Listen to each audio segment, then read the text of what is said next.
제2장.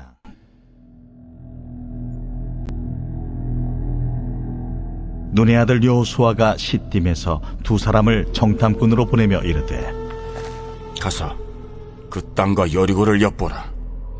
그들이 가서 라합이라 하는 기생의 집에 들어가 거기서 유숙하더니 어떤 사람이 여리고 왕에게 말하여 이르되, 보소서, 이 밤에 이스라엘 자손 중에 몇 사람이 이 땅을 정탐하러 이리로 들어왔나이다. 여리고 왕이 라합에게 사람을 보내어 이르되, 내게로 와서 내 집에 들어간 그 사람들을 끌어내라. 그들은 이 온 땅을 정탐하러 왔느니라. 그 여인이 그 두 사람을 이미 숨긴지라 이르되, 과연 그 사람들이 내게 왔었으나 그들이 어디에서 왔는지 나는 알지 못하였고, 그 사람들이 어두워 성문을 닫을 때쯤 되어 나갔으니 어디로 갔는지 내가 알지 못하나 급히 따라가라. 그리하면 그들을 따라잡으리라 하였으나 그가 이미 그들을 이끌고 지붕에 올라가서 그 지붕에 버려놓은 삼대에 숨겼더라. 그 사람들은 요단 나루터까지 그들을 쫓아갔고 그들을 뒤쫓는 자들이 나가자 곧 성문을 닫았더라. 또 그들이 눕기 전에 오늘은 2월 22일 월요일입니다. 하나님께서 한 주가 시작되는 이 아침에 여러분에게 긍휼과 은혜를 베풀어 주어 평안하고 또 지혜롭고 총명을 얻어 이번 한 주간도 승리하는 여러분의 한 주가 되시기를 간절히 바랍니다. 오늘은 여호수아 2장 1절에서 7절까지 말씀을 같이 묵상하도록 하겠습니다. 오늘 말씀에 보면 이스라엘의 지도자였던 여호수아가 여리고로 2명의 정탐꾼을 보내는 모습을 보게 됩니다. 오늘 여호수아가 2명의 정탐꾼을 보냈다고 하는 것이 무엇을 말합니까? 그것은 여리고 성이 곧 무너질 것이다, 무너뜨리겠다 하셨고, 그리고 하나님께서 여리고 성을 무너뜨리기로 애정하셨기 때문에 여리고 성은 오래가지 않을 것입니다. 그런데 여기서 우리가 살펴봐야 할 한 가지는 왜 여호수아가 2명의 정탐꾼을 여리고에 보냈는가 하는 그거예요. 그 이유가 뭐냐? 그 이유는 성경에 나와 있지 않습니다. 하나님께서 이미 여리고 성을 무너뜨리기로 하셨다면 왜 정탐꾼을 보낼 필요가 있겠습니까? 그들이 다 멸망할 텐데 말입니다. 그럼에도 불구하고 여호수아는 정탐꾼을 보내게 되는 것입니다. 그러나 우리는 결과를 보게 되면 이것이 다 하나님의 뜻이었다는 것을 깨닫게 돼요. 왜? 2명의 정탐꾼이 여리고성에 들어가 누구를 만나죠? 기생 라합을 만납니다.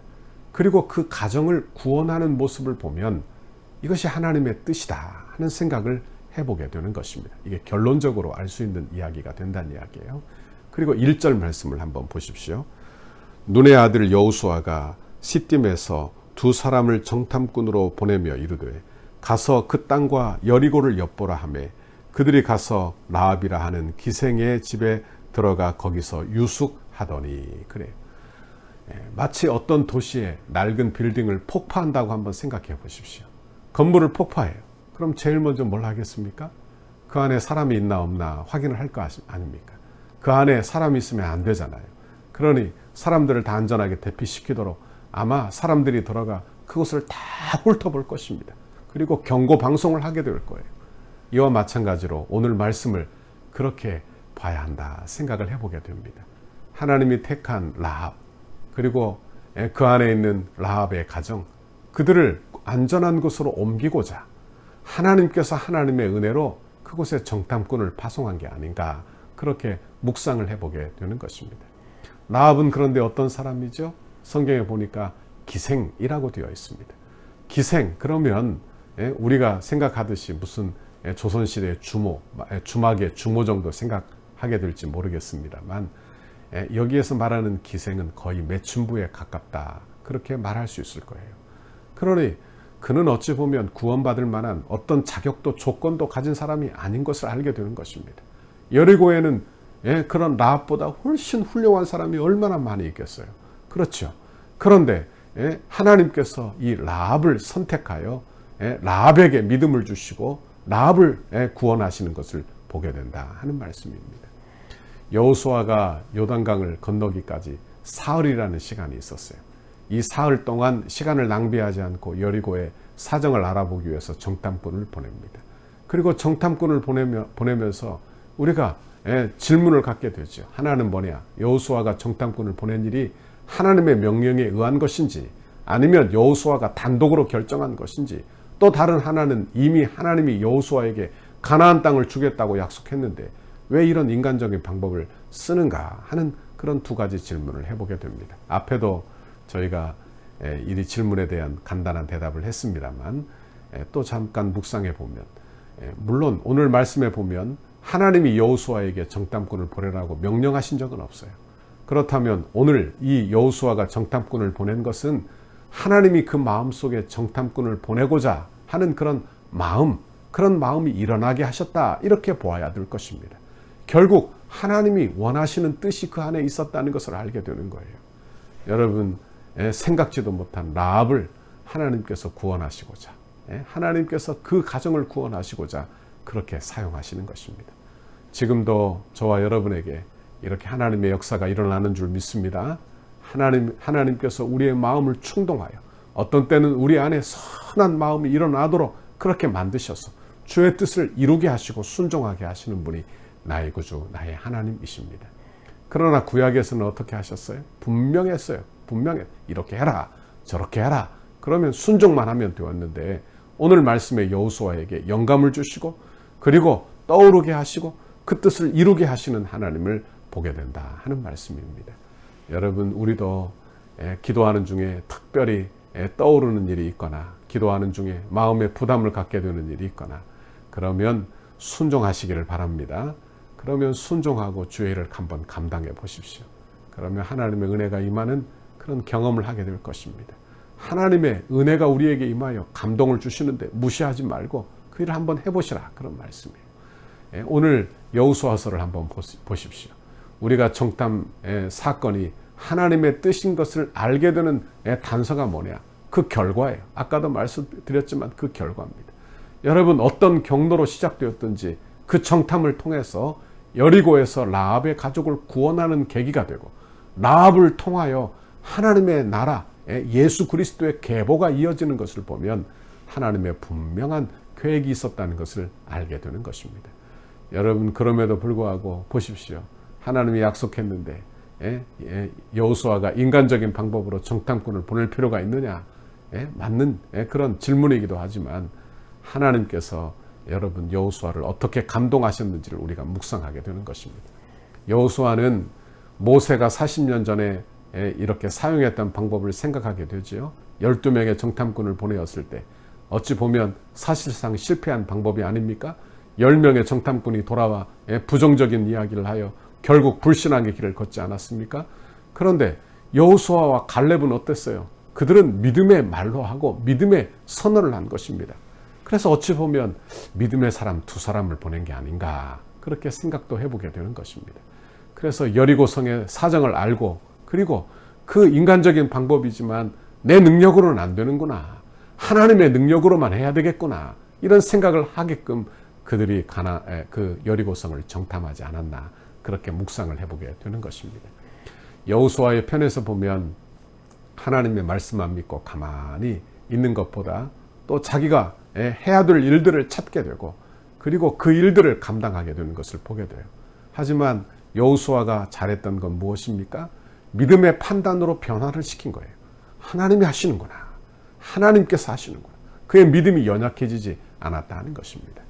여러분, 우리도 하나님께서 은혜 주셔서 이렇게 생각나게 하고 떠오르는 일들이 믿음의 방향으로 흘러갈 수 있도록 믿음이 여러분에게 영향을 주는 그런 오늘 하루가 될 수 있기를 바랍니다. 오늘 말씀에 보니까 여러분 하나님의 은혜가 우리에게 임하는 것을 보게 됩니다. 여러분 11절에 보니까 신앙의 고백, 라합의 신앙의 고백이 나오죠. 11절 말씀을 한번 보십시오. 우리가 읽지는 않았지만 여기 보면 이런 말씀이 나옵니다.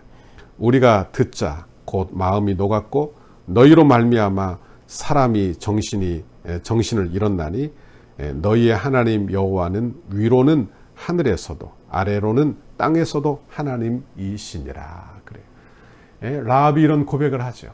그리고 이런 고백 속에서 이제 그가 믿음의 반응을 하고 그리고 하나님을 고백하게 되는 것입니다. 하나님은 그런 주의 성도들을 붙잡아 주시는 거예요. 그런 성도들을 구원하시는 것입니다.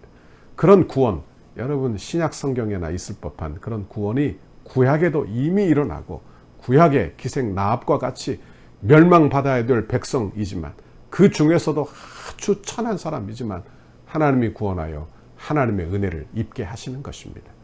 여러분 우리도 하나님의 뜻을 찾고 그 뜻을 이루기 위하여 기도하는 저와 여러분 모두가 되기를 바랍니다. 오늘 하루의 시작이 되기를 바랍니다. 우리도 기생 라합과 같이 멸망받을 만한 백성 중에 있지만 예수 그리스도의 은혜를 입어 구원 얻은 줄을 믿으시기를 바랍니다. 그리고 우리도 라합과 같이 올바른 신앙 고백을 하나님 앞에 드릴 수 있기를 바랍니다. 라합의 믿음을 통하여 온 가문이 구원을 얻은 것처럼 우리의 고백을 통하여 우리의 가문도 다 예수 믿게 되는 하나님의 긍휼과 은혜를 우리 모두에게 주시기를 간절히 바랍니다.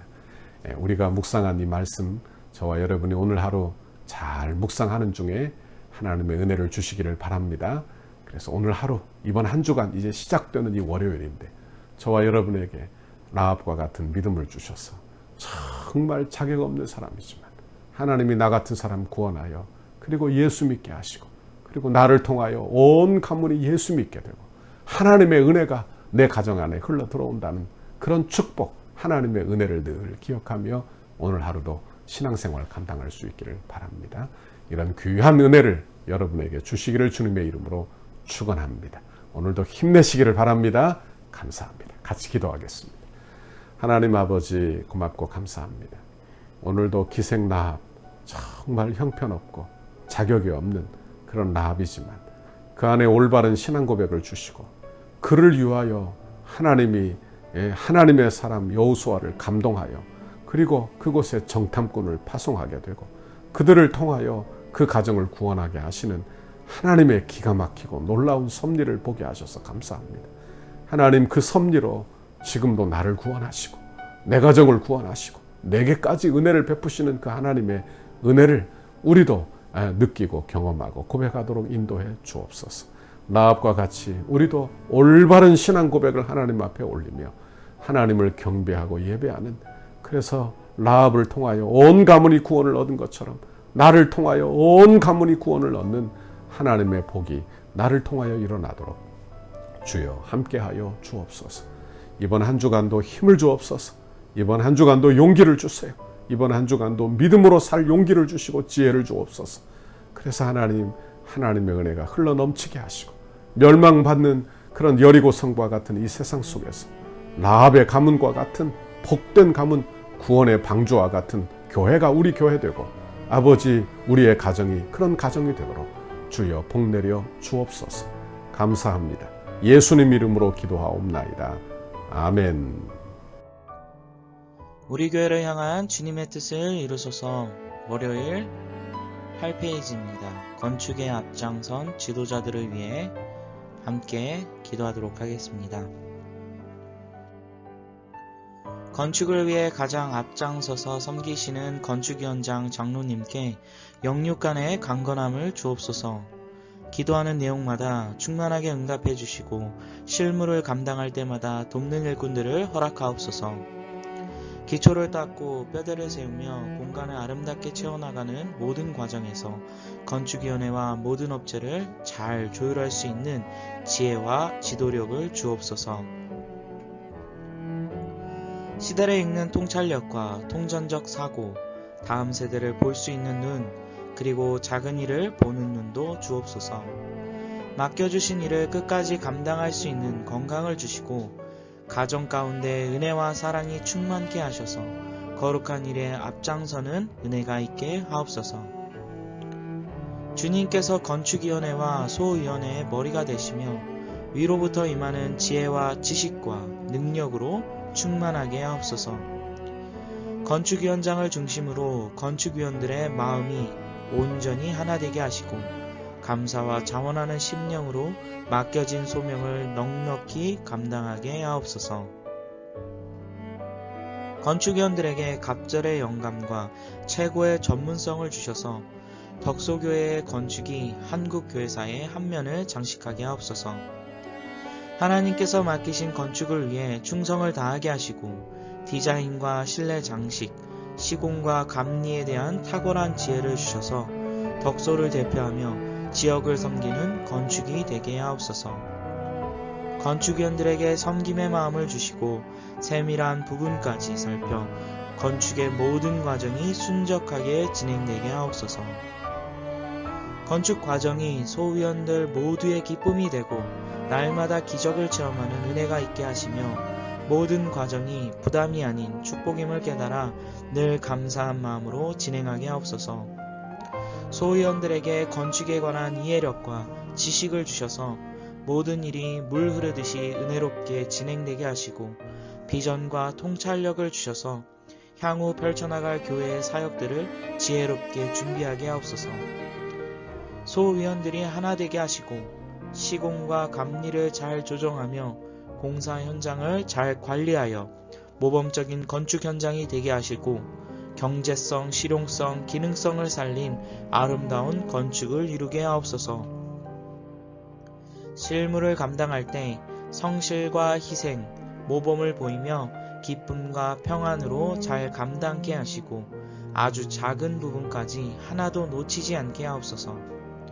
개인의 주장이나 이기심이 조금 더 틈타지 못하도록 늘 기도하며 겸손한 마음으로 섬기게 하옵소서. 예수님 이름으로 기도합니다. 아멘.